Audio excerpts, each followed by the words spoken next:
Boy Gonzales mula sa Maynila. Kuya Boy!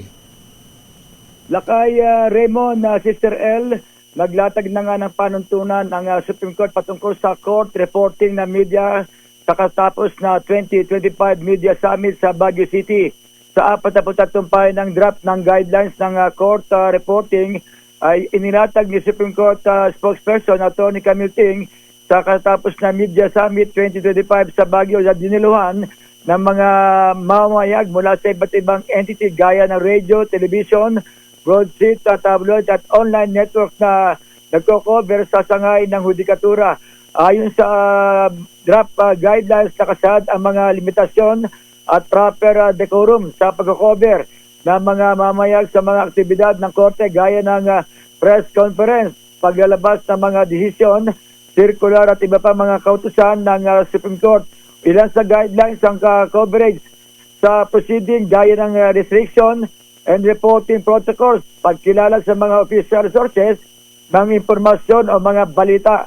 Nakasad din sa draft guidelines ang karapatan ng Korte Suprema na gumawa ng aksyon laban sa isang media practitioner o organisasyon na lalabag sa mga naturang panuntunan. Ito si Boy Gonzales para sa DCRS Una sa Pilipinas, Una sa Boy! Pilipino.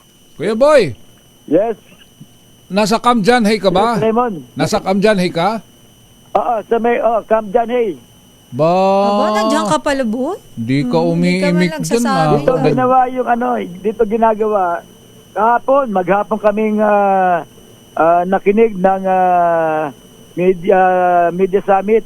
At kabilang sa mga resource person na speaker, si Justice Maidas Marquez, Senior Assistant Justice Marvic Lunen, at iba pang justice. At bago magsimula ay dumalo rin si Chief Justice Alexander Gasmundo. Ilang kayong media na kasama dyan sa summit?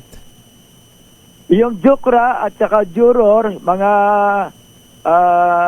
membro, Raymond, nung Justice Beat. alam ko, matagal ka rin dito nag-cover. Ay sila pero karamihan ay mga bago na.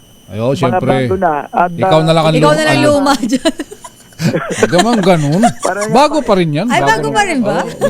Bagong akyat sa Kamjanhay. Banggit ni Raymond, paano nga banggit ni Justice Maidas Marquez? Masyado ako na insulto. Ano mo bakit? Oo. Ang sabi niya, nagsimula sa Supreme Court 2006. Oo. Bata pa lang daw siya nakikinig na sa akin.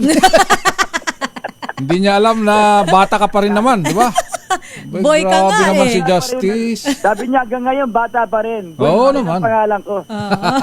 Tapos maraming mga napakinggan kami sa mga paliwanag ng mga speaker, lalo na si Senior Assistant Justice Marvic Lunen, lalo na yung mga tungkol ngayon sa mga artificial intelligence na ginagamit ngayon. Kaya sa mga darating na araw, may mga magagandang balita rin na ilalabas ang Korte Suprema.